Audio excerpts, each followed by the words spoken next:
Bonjour, bienvenue. Alors, si vous êtes venu pour en savoir plus sur la cartographie des parcours clients, centré client, en 5 étapes, vous êtes au bon endroit. Il y a plus de 300 inscrits. On attend encore un petit peu de monde, mais on va commencer incessamment sous peu, puisque nous avons 3 quarts d'heure à passer ensemble, où on va partager sur les bonnes pratiques au cours de ces 5 étapes de conception d'une cartographie de parcours client. Alors bonjour à tous les Français, les Belges aussi, il y en a quelques-uns, des Suisses. Nous avons aussi de côté de la Méditerranée, nous avons des Marocains, quelques Tunisiens et bonjour à nos amis du Canada aussi qui nous suivent, assez assidûment, de l'autre côté de l'Atlantique. Voilà, donc on va, passer, en revue donc ces 5 étapes au cours de ces 3 quarts d'heure et on va commencer incessamment sous peu. Vous avez en fait un module de chat sur votre, droite, donc qui permettra de dialoguer ensemble. Alors, c'est vrai que le webinaire est quelque chose d'assez asymétrique. N'hésitez pas à l'utiliser. 1re petite bulle sur votre onglet de droite et vous avez chat. On ne va pas utiliser a priori, le modèle de sondage, mais je vais vous faire participer à une question. Tout d'abord, les présentations. Donc je suis Philippe Neveu, fondateur en fait du cabinet Different Factory, qui existe en fait depuis maintenant 6 ans. J'interviens pas mal en fait en facilitation, speaker sur les sujets de transformation des parcours et expérience client. Ça vient d'une histoire notamment il y a quelques années dans la téléphonie et avant, où j'ai pas mal œuvré sur ces sujets-là. Je suis aussi ambassadeur en fait, du service Design Thinking en France avec la création du meet-up Design de service, voilà et j'ai œuvré donc chez SFR, Aéroports de Paris et Disneyland dans mes vies précédentes. Le sujet en fait est un sujet de prédilection chez Different Factory. Vous allez voir et comprendre pourquoi. Alors Different Factory, une petite page de publicité juste après. Alors le support est téléchargeable, oui, pour ceux qui vont me poser la question. Module de chat, je l'ai expliqué, donc sur votre droite pour tous ceux qui nous rejoignent. Je vois que l'audience grimpe. Alors petite, question d'interaction, pour interaction, quel métier faites-vous? Alors d'abord, petite question, est-ce que vous m'entendez? Bien, est-ce que la communication est bonne? Vous pouvez utiliser le module de chat. Bonjour à tous ceux qui nous rejoignent. Bonjour à tous, est-ce que vous m'entendez? Module de chat. Ça marche. Merci Anne, Antoine, Sandrine. Ça marche, ça marche, ça marche. La technologie, c'est formidable. Alors, petite question, en dehors des bonjours. Vous pouvez utiliser le module de chat. Quel métier faites-vous? C'est toujours intéressant de voir qui est là. C'est tip top. Bon, bah, c'est génial, Henri. Quel métier faites-vous? Quel métier faites-vous? Vous pouvez répondre. Petit module de chat. Pendant ce temps-là, je continue à dérouler. Sur différentes factories, commerciales, responsable marketing, tiens, des commerciaux chargés de marketing, chef de projet relations clients, des beaux métiers. Projet information client. OK, je vois qu'on a une diversité. Analytics manager, directrice customer care, ça c'est des bons métiers. Responsable marketing digital, coordination e-commerce international. Étudiant, il y en a aussi. Bah, vous commencez jeune, c'est bien. Création de site web, gestionnaire de camping, oui, alors, j'en ai connu. Je ne sais pas si c'est vos concurrents ou pas. Plus sur d'autres sujets. Marketing, produit marketing, CX, directeur de mission, CX, que des beaux métiers. Je poursuis donc, chez Different Factory, on s'occupe de stratégie de transformation client. On est très férus de ces sujets-là. Après aussi on est quelques-uns chez Different Factory à être passés dans le monde de l'entreprise. On s'occupe d'expérience et de parcours client qui est un de nos sujets, favoris et d'expertise, de posture et de référentiel et de signature de service aussi.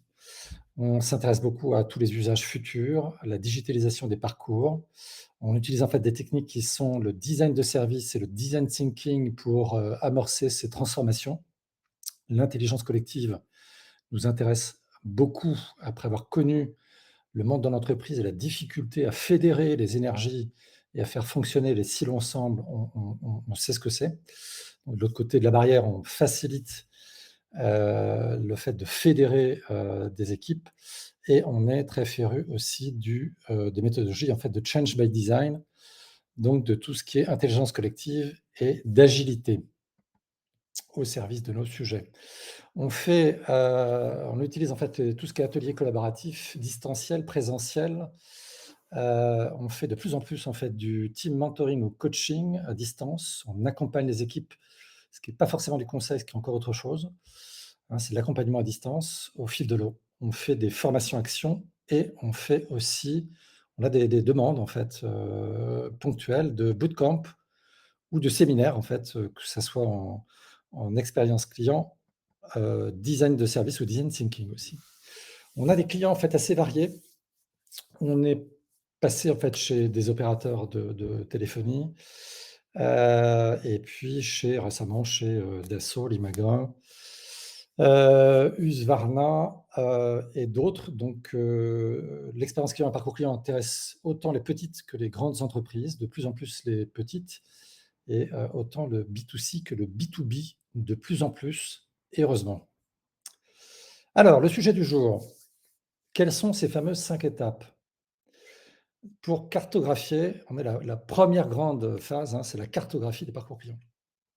Avant le design, qui se situe après, sur lequel nous avons fait un autre webinar et je vous invite pour ça à voir les autres webinaires en fait sur Webikio. Première étape, cadrer, embarquer, aligner. On va voir en quoi ça consiste. Deuxième étape, intégrer les nouvelles exigences et les nouveaux usages clients. En quoi ça consiste? Nous allons voir ça.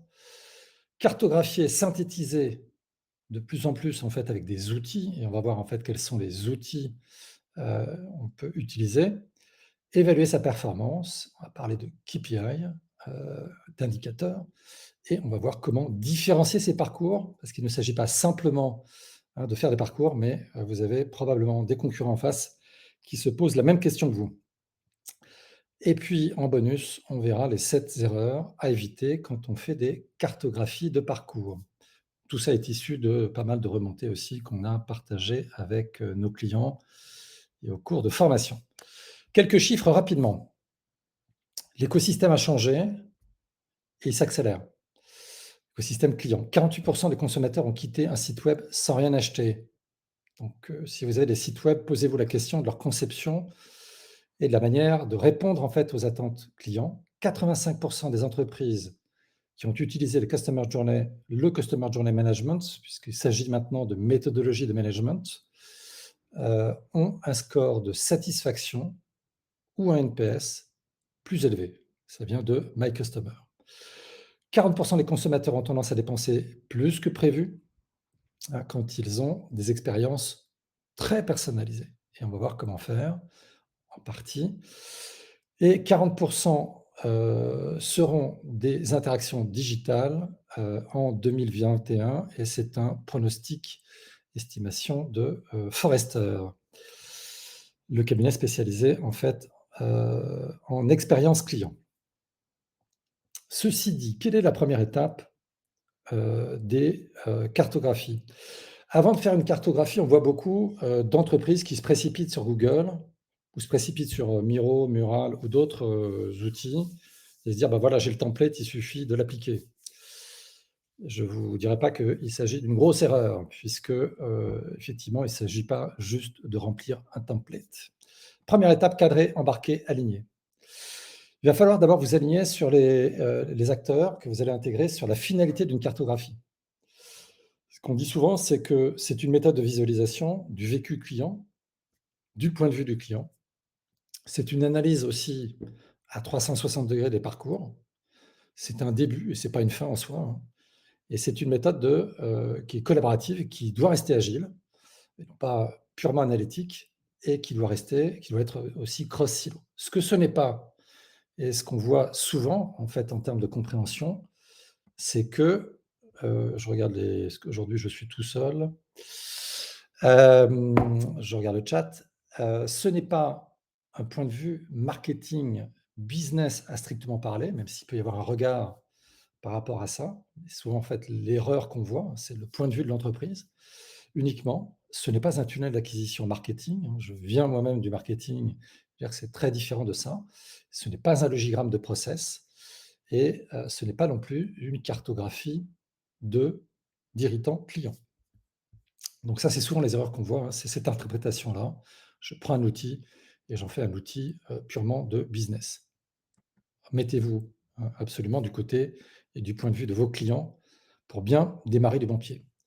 Il va falloir définir vos objectifs finaux. Ce que l'on voit souvent, c'est des ambiguïtés sur les objectifs et il y a un moment, il faut prioriser. Est-ce que vous voulez recruter, fidéliser, le job du marketing? Est-ce que vous voulez accroître la satisfaction client, le NPS, vous attaquez aux irritants et à la satisfaction, ce qui est en général plus le métier de ceux qui s'occupent d'expérience client dans des grosses boîtes. Est-ce que votre, objectif principal, c'est d'accélérer la transformation digitale? Ça peut être une direction digitale ou autre, ou ça peut être de vous différencier grâce à votre expérience client. Un seul conseil à ce niveau, on a peu de temps, priorisez vos objectifs, sinon vous allez, arriver, dans des ambiguïtés et au milieu du gué de votre cartographie. S'aligner pour définir vos parcours prioritaires. Il y a un moment, il faut partir sur une bonne définition de quel parcours vous voulez analyser, cartographier, pour demain. Faut savoir qu'en fait, vous avez 4 natures de, grands parcours. Vous avez les parcours stratégiques, hein, c'est ceux qui sont fortement créateurs ou destructeurs de valeur. Je vais citer par exemple pour Air France, ça serait, Frequent Flyers, et haute valeur, donc qui sont des vrais sujets stratégiques. Vous avez des macro-parcours. Macro-parcours sont parfois tellement vastes que vous ne pouvez pas les attaquer en fait en une seule fois. Très peu d'entreprises peuvent les attaquer. Vous avez des parcours choisis.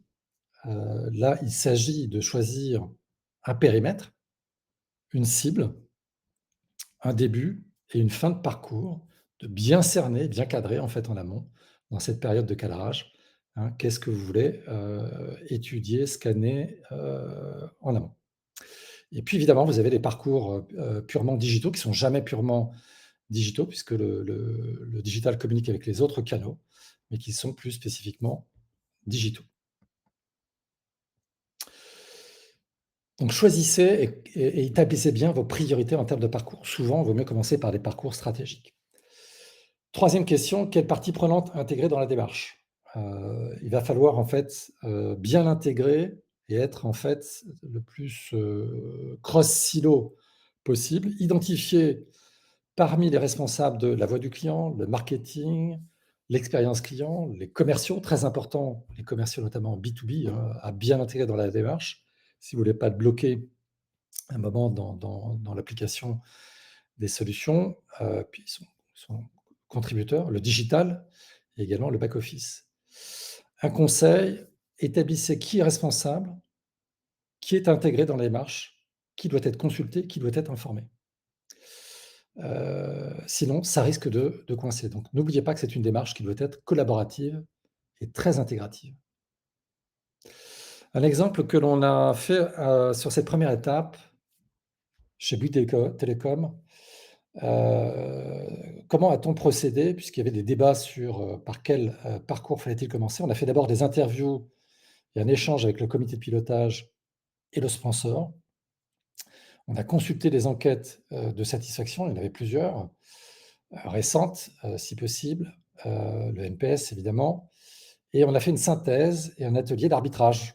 Animé en fait un atelier pour arbitrer entre les différentes parties prenantes, marketing, expérience client, direction générale, service client, et au final, on a fait un choix, une définition de 4 parcours clients dits stratégiques, hein, où tout le monde était aligné sur cette vision et ce choix initial.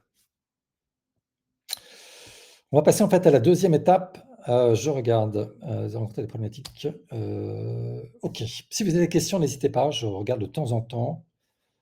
je vais répondre, en fait, au fil de l'eau ou bien, à la fin du webinaire. Intégrer les nouveaux usages et exigences clients, c'est un, vrai, sujet. Souvent on nous pose la question: «Est-ce qu'on ne peut pas éviter d'écouter les clients et aller directement, on les connaît les clients et cetera?» Sont quand même une source d'erreur majeure. Un enjeu clé, c'est de bien connaître, ce qu'on appelle les insights clients. Qu'est-ce que c'est que les insights clients? C'est quelque chose d'important sur les besoins, la logique d'action, les usages, les comportements, les difficultés ou les attentes de vos clients et que vous ignoriez avant d'aller explorer la voie du client, les avoir observés. C'est clé parce que souvent on nous dit: «Mais on a fait les customer journey, on n'a rien appris».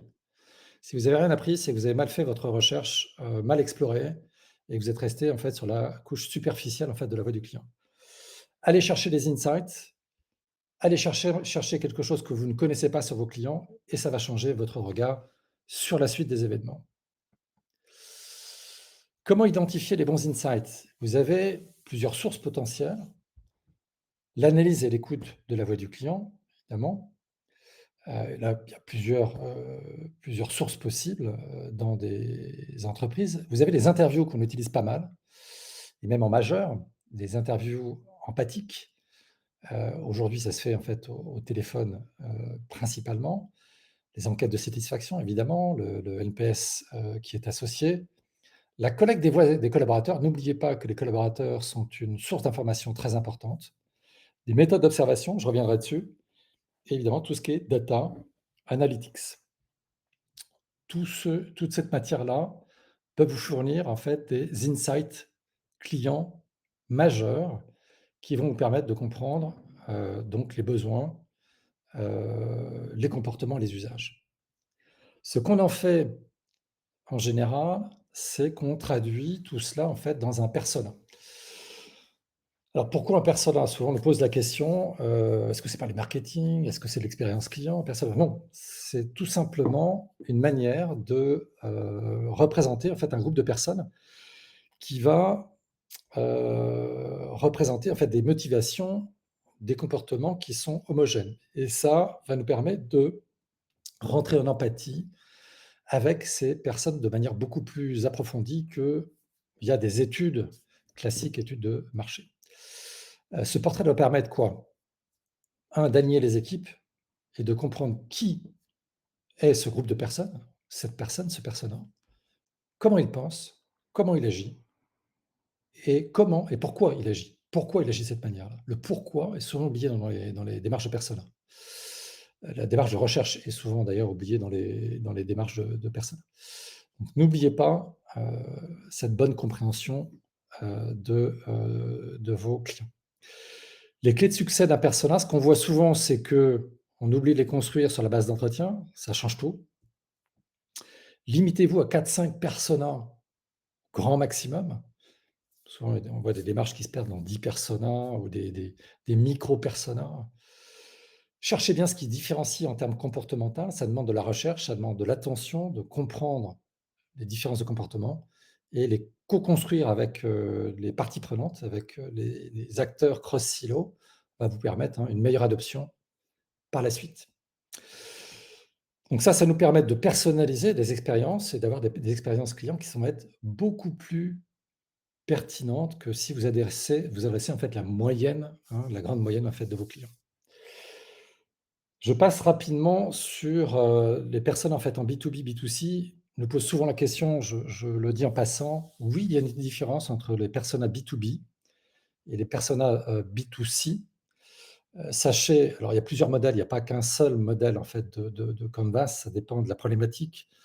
Mais à savoir que le B2B, on va s'intéresser plus particulièrement au rôle et responsabilités de la personne que l'on a en face, critères de décision, notamment, c'est comment il décide et sur quelle base, en fait, va décider, notre responsable. Et alors si c'est international, nous avons d'autres critères qui peuvent rentrer en ligne de compte, tels que la culture de l'entreprise ou la culture du pays. Ça peut être confronté à ces problématiques-là.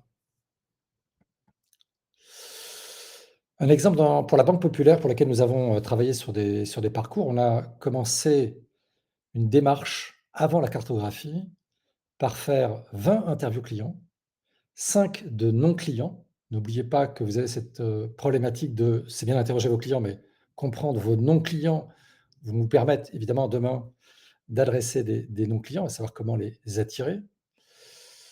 Nous avons été, faire aussi 10 observations, ce qu'on appelle les méthodes de shadowing, c'est-à-dire qu'on a été observer, heu, dans un entretien entre un conseiller bancaire et ses clients, on a observé, on était juste là en observateur, pour comprendre, ce qui se passait dans un entretien. On a appris énormément de choses et des choses qui ont complètement changé la nature des, parcours par la suite. Ces méthodes viennent plutôt du design. Elles sont aussi, source d'apprentissage très important. On a fait aussi des interviews collaborateurs du service client, évidemment, étudier tout ce qui était enquête de satisfaction. Vous voyez que ça peut être très large, hein, cette compréhension des voix du client avant de commencer une cartographie.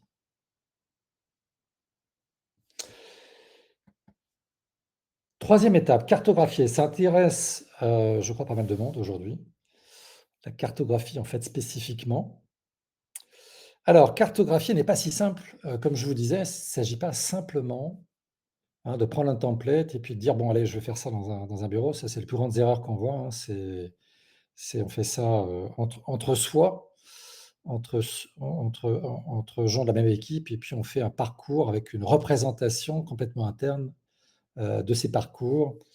Voilà, 1er préalable. Embarquer déjà les équipes que vous devez embarquer, pardon, cross silo, et pour ça, en fait, il y a deux choses. Un, ayez un état d'esprit collaboratif, il faut que vous l'incarniez, hein, cet état d'esprit, en fait, de co-construction. Si vous-même vous l'incarnez pas, ça va pas marcher. Donc soyez transparent sur la démarche. Partagez sur les objectifs et sur les livrables, donnez la visibilité sur, qu'est-ce qu'on vise, en fait, à faire, ensemble. C'est un équipage qui appartient et puis, aujourd'hui, il y a des méthodes et il y a des outils qui sont pas mal, perfectionnés et qui s'accélèrent, en fait, dans le domaine. Il faut choisir le bon mode d'animation, le présentiel, le distanciel ou ce qu'on appelle le blended, hein, c'est soit, présentiel et distanciel, en fait, mélangés. Évidemment, cette bonne, programmatique, en fait, de méthode va imprimer une dynamique, et quelque chose qui va faire que vous allez réussir à avoir une cartographie de qualité. Les outils licenciels aujourd'hui nous aident beaucoup, hein, à animer, à travers la France, au niveau international, si besoin, des équipes qui sont un peu éparses. Donc c'est un vrai outil de facilitation et qui nous permet d'animer très, très différemment dans salle avec des post-it. Choisissez le bon modèle de cartographie et le bon outil digital. On va revenir dessus maintenant. On a pas mal d'outils qui nous permettent, d'avoir des livrables, en fait, de qualité et en numérique, hein, directement puisqu'on anime, en fait, en distanciel ces ateliers.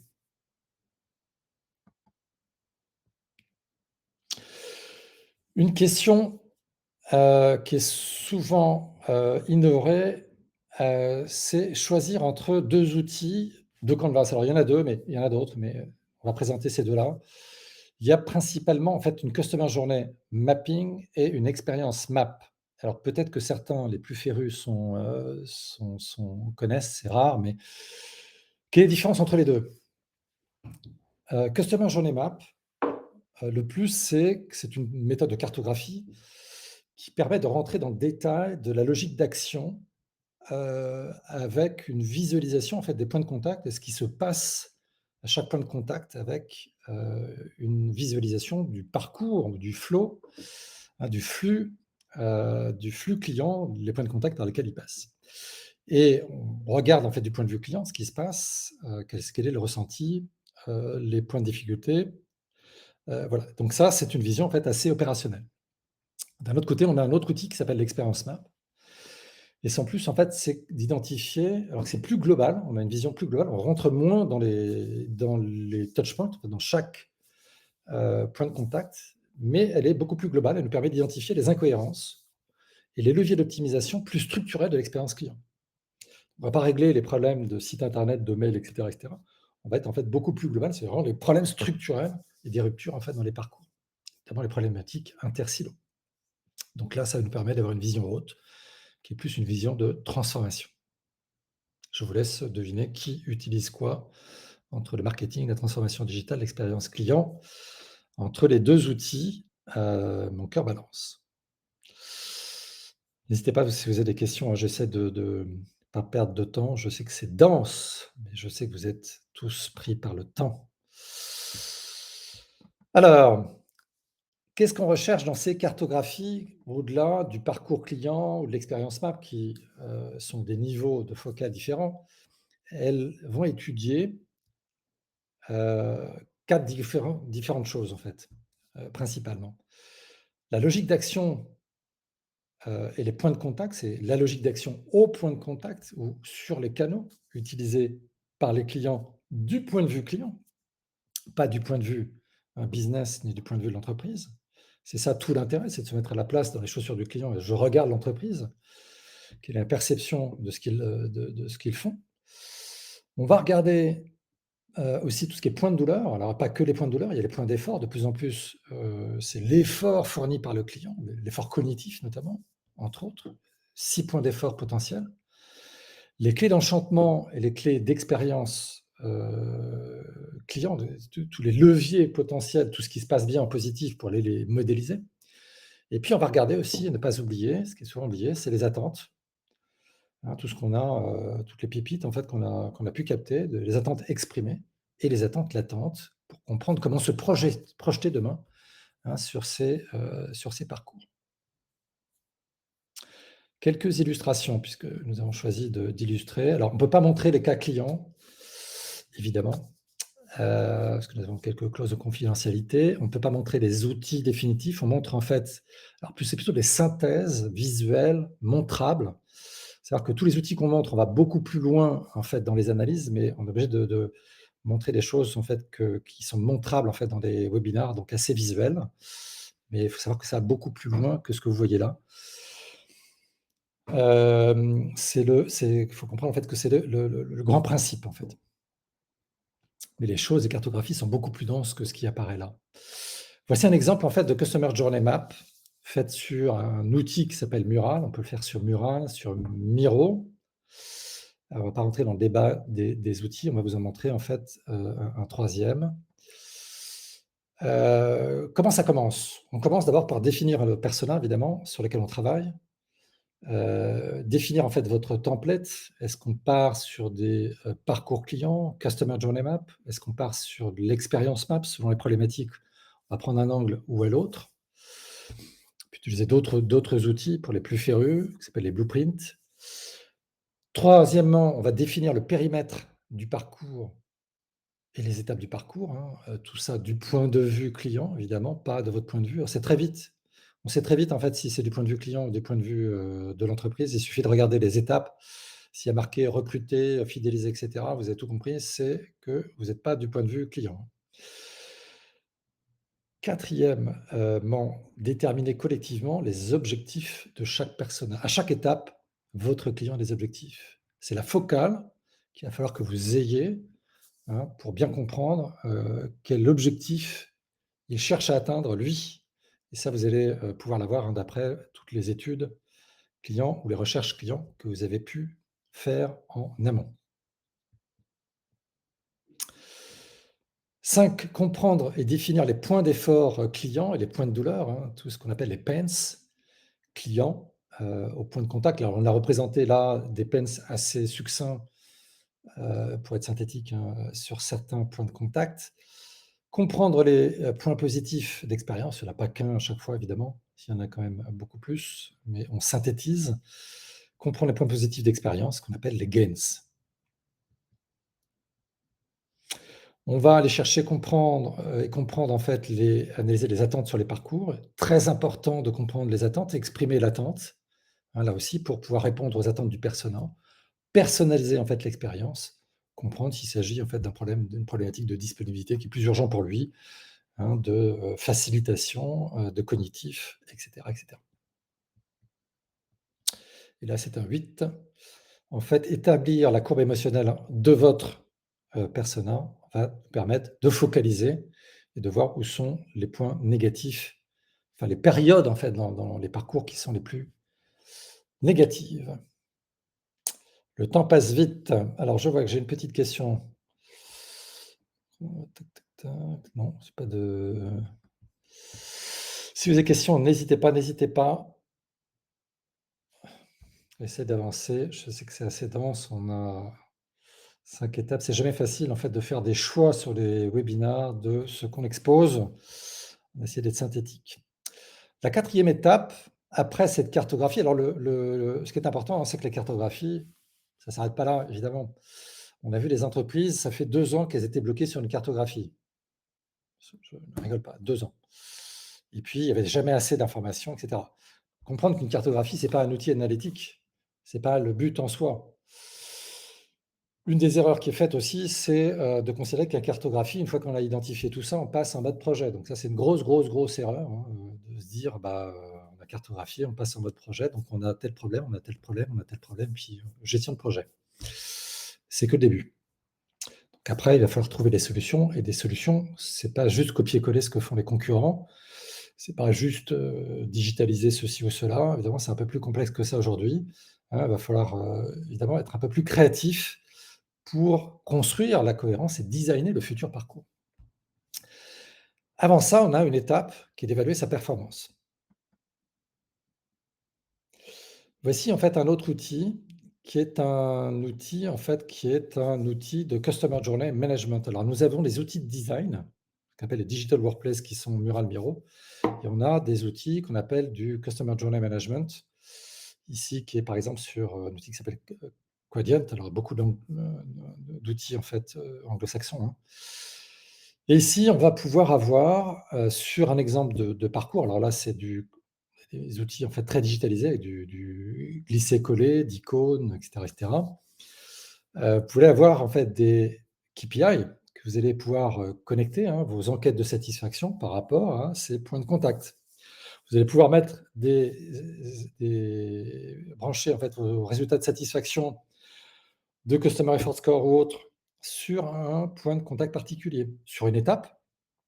Vous avez donc des indicateurs par étape, choix de la location ou de l'achat par exemple, où vous allez pouvoir mettre des KPI, donc des indicateurs par point de contact. Et donc là, je vais pouvoir connecter mon indicateur, mon questionnaire et le résultat de mon questionnaire en direct, en temps réel, sur tel ou tel point de contact. Évidemment, l'intérêt de ces outils, c'est que tout devient en temps réel et vous avez en fait une évolution de votre cartographie qui va pouvoir se faire au fil de l'eau et qui va pouvoir vous permettre en fait de faire de la gestion de projet, hein, et du design de parcours, hem, sur la même cartographie qui va être évolutive dans le temps.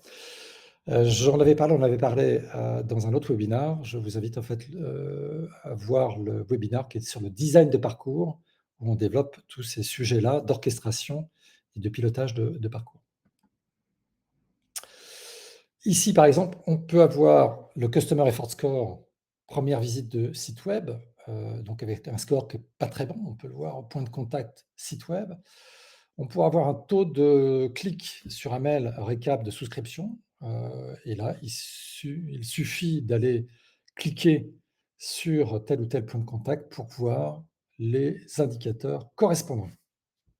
Et que c'est des outils en fait qui sont, beaucoup plus enfin, un peu plus sophistiqué que du Mural Miro qui permet de faire du design, mais là qui permet d'orchestrer en direct ces parcours. Les indicateurs, on pose souvent la question des indicateurs de l'expérience client ou indicateurs marketing qui sont en général pas exactement les mêmes. Alors, il s'agit de réconcilier les 2. Considérez pas qu'il y a soit une vision marketing du monde, une vision expérience client, qui est souvent la dichotomie qu'on voit. On peut avoir Alors, les indicateurs expérience client, ce sont quoi? Ce sont en général des verbatim, des analyses, notamment de verbatim, hein, qui peut être quantifiées notamment, mais pas que. Ça peut être de la satisfaction, client évidemment, du NPS, ce qu'on trouve souvent de plus en plus, le Customer Effort Score qui mesure l'effort ou la facilité de la c'est comment la facilité avec laquelle l'entreprise, enfin facilite l'expérience. Est-ce que cette expérience est facile, et cetera, et cetera. Ça peut être du first contact resolution, c'est la résolution capacité de résolution premier contact, et on peut avoir un indicateur aussi, résolution premier contact dans les 24 heures. Les indicateurs que l'on trouve au marketing le plus souvent, c'est le churn. Alors le churn intéresse aussi l'expérience client, hein, c'est aussi polarisé que ça. L'attrition, en volume, en valeur. L'abandon de site, le taux de rebond, le taux de clic, les taux de conversion, il y en a une série en fait de taux de conversion. Les abandons de panier d'achat, évidemment. Donc tous ces indicateurs peuvent être distribués, soit par étapes, soit par point de contact, en fonction de la pertinence et de ce qu'on juge. Et ça peut venir compléter. Ça tourne en boucle. Alors attendez, étape 4. Est-ce que vous voyez?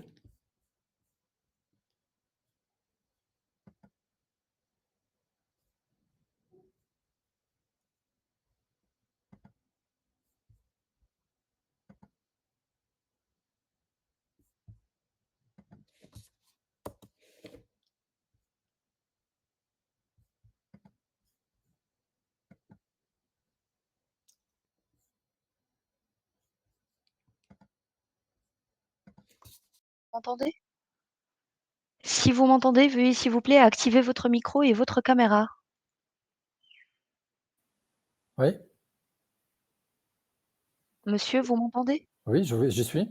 Très bien, j'ai mis l'enregistrement en pause. Alors, je Qu'est-ce qui sais, se passe? vous avez fait une mauvaise manipulation. Alors, vous cliquez sur afficher les documents et puis vous cliquez sur la 33e page. L'étape 4, c'est ça? Ouais. Est-ce que c'est bon? Ouais. Est-ce que vous pouvez faire la est-ce que vous pouvez vous défiler entre les slides? Oui, c'est bon. Mais là, je suis on, là, ou bien? Oui, oui, oui, Ah mais bon, j'ai d'accord. l'enregistrement en pause. Les participants ne nous entendent pas. OK. Alors, excusez-moi, désolé, il y a un petit bug, un petit problème. J'ai un commentaire, en fait, sur le fait qu'on ne voyait pas au-delà, du slide 4. Est-ce que vous voyez, en fait, les slides? Vous pouvez utiliser le chat. Apparemment, j'ai dû faire une mauvaise manipulation. Tout fonctionne, vous entendez? C'est bon? Alors, on reprend. Petit problème technique. Qu'est-ce qui s'est passé? On a eu un petit souci. Vous voyez les slides?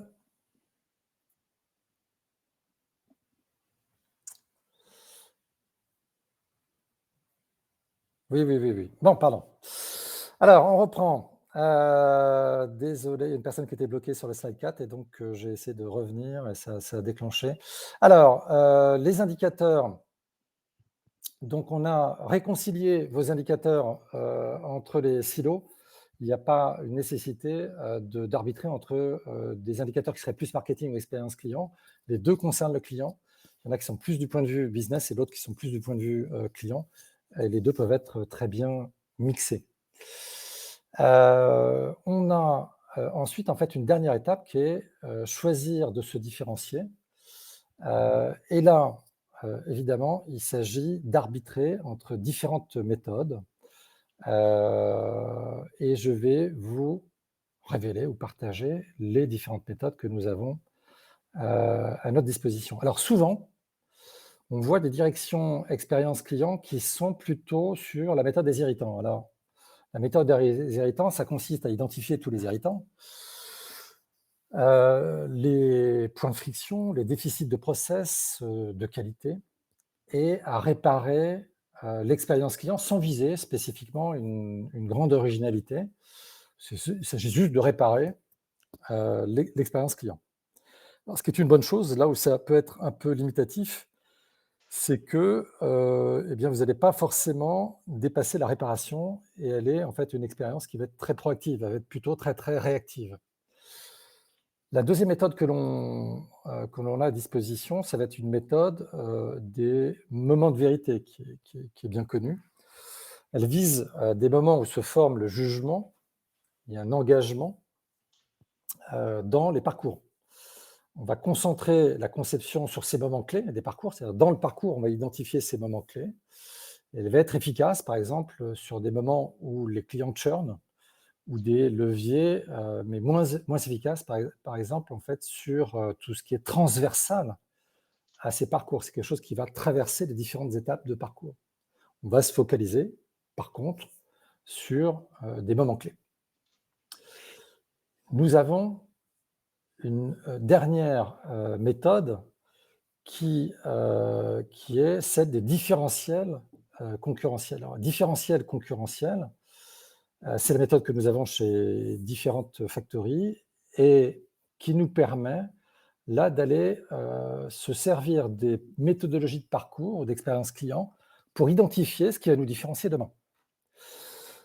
Chercher dans l'expérience client, non pas simplement à réparer, pas simplement à identifier des moments du parcours, mais identifier transversalement ou dans des moments du parcours, ce qui va créer de la différenciation, ce qui va créer, alors le mot est galvaudé, des effets waouh, en tout cas de la surprise, dépasser les attentes clients de manière transversale.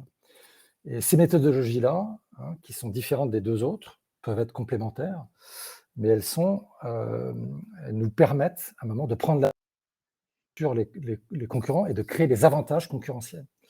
Et ça, c'est pas neutre. Donc sachez que vous avez des méthodes à l'issue de ces cartographies qui sont très différentes. Un exemple sur un client donc dont on peut parler, hein, qui était la Banque Populaire. Alors ça fait maintenant 3 ans qu'on avait travaillé pour eux sur du parcours de prêt immobilier. Vous voyez ici, en fait, leur page web. On avait identifié notamment que les problématiques de visibilité sur les parcours étaient quelque chose de clé. C'est: donnez-moi la visibilité de ce qui va se passer avec vous, parce que pour moi, c'est pas très clair et je ne sais pas comment organiser mon projet immobilier. Et donc, vous voyez ici qu'il y a 5 étapes pour devenir en fait propriétaire qui sont clairement indiquées. On avait une première étape, une simulation personnalisable qui devait être rapide, hein, le temps était compté dans cette simulation et pas prendre des heures et avoir des simulations en temps différé. Donc, vous voyez que ça, c'est clairement annoncé dès les pages de site web, hein, dans les étapes amont, et qu'on a aussi une étape, là, la deuxième étape, qui est une étape d'envoi de documents en amont, qui nous a permis en fait d'avoir un avantage concurrentiel considérable, c'est que le conseiller clientèle ne passait plus un quart ou un tiers de son temps à collecter des documents, hein, au moment du rendez-vous, et qu'il se libérait de ce temps-là pour avoir une interaction beaucoup plus personnalisée, un rendez-vous beaucoup plus riche, beaucoup plus de conseils quand il avait un rendez-vous physique. Toutes les prises de documents étaient téléchargeables, sont téléchargeables aujourd'hui en digital avec un système de renvoi de mail si ce n'est pas complété. Vous voyez que là, on est dans le très, très concret, le résultat, hein, d'avantages concurrentiels qui dépassent des moments particuliers, notamment le fait de donner de la visibilité en fait, sur l'ensemble du projet et d'accompagner beaucoup plus personnellement. On arrive pratiquement dans les temps impartis. Bonjour, je vois qu'il y a des gens que je connais. On arrive en fait dans les temps impartis. Alors je sais que c'était un peu, je suis désolé du petit problème technique qu'on a eu. Je vois que vous ne nous avez pas quittés. Oui, je vois qu'il y a pas mal de gens que je connais, de formation ou d'autres webinars. Si vous avez des questions, c'est le moment, puisque nous allons aborder maintenant le bonus. On n'a pas abordé tout ce qu'on aurait aimé aborder, mais on est sujet en fait à un timing serré. Et pendant que vous réfléchissez à vos questions, n'hésitez pas à poser vos questions sur le module chat, sur votre droite. Je vous invite à réfléchir à quelles sont les erreurs sur les parcours. Tic-tac, tic-tac, tic-tac, posez vos questions. Quelles sont les erreurs à votre avis? La révélation est celle-ci que l'on voit le plus souvent. Biaiser votre analyse par votre perception des parcours. Souvent, ce que l'on voit, si les parcours ne sont pas bien faits, c'est des parcours, on l'a vu, hein, dans des très, très grosses boîtes, des gens qui vont vite fait consulter des enquêtes de satisfaction et puis qui mettent leur propre vision de ce qu'a dit le client en retraduisant des choses. Ne biaisez rien à travers votre analyse. Partez de la vraie voix des clients, partez des vrais verbatims, partez de vrais entretiens, d'une vraie connaissance intime de vos clients. Ça évitera de nombreuses erreurs. Deuxième erreur, ne pas considérer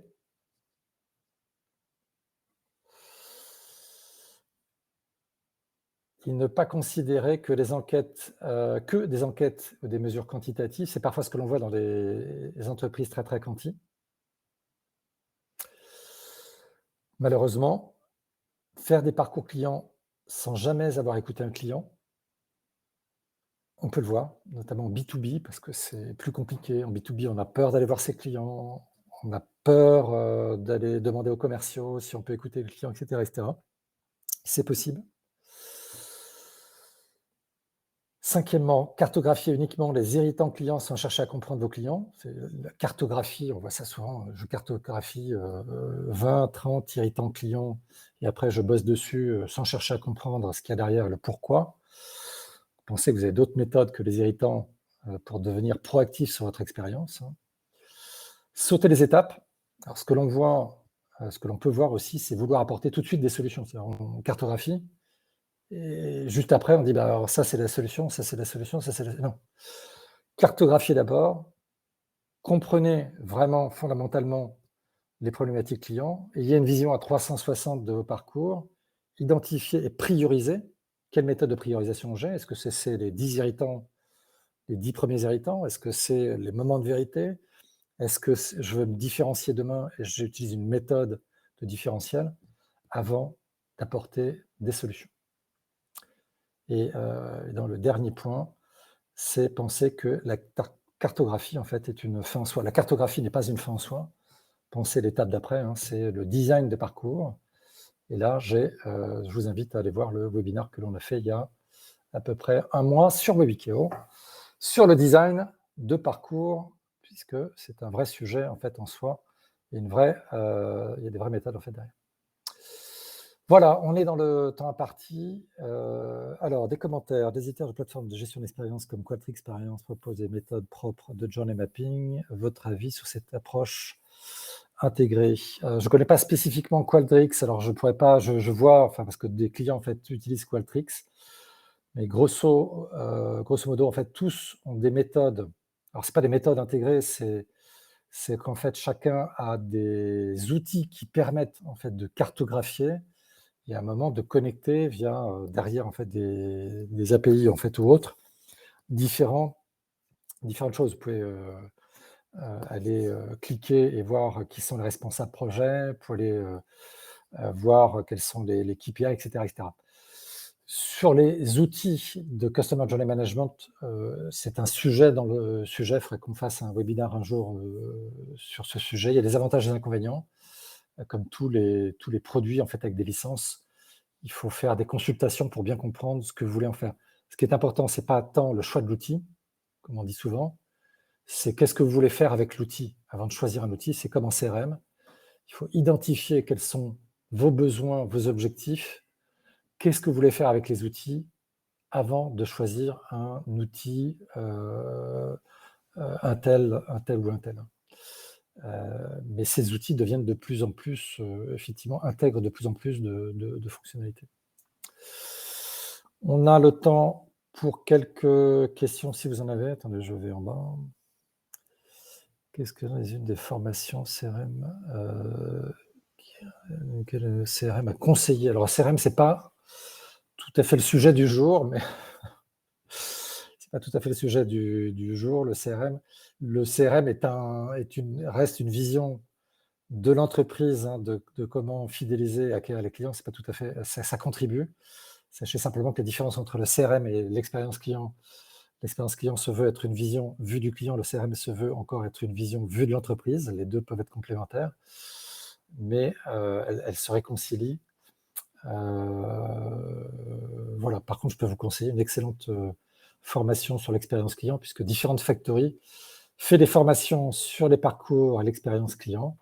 nous avons des sessions donc en permanence en intra ou en inter. Voilà, encore merci à tous les participants canadiens, belges, suisses que j'ai vus et de l'autre côté de la Méditerranée. J'espère que ça n'a pas été trop dense. Désolé pour le petit problème technique que nous avons eu. Nous sommes sortis apparemment de l'application. Voilà, je vous souhaite de bien mettre en application tous ces presets. Le document est téléchargeable et si vous avez des questions, n'hésitez pas. Nous pouvons répondre aussi en direct.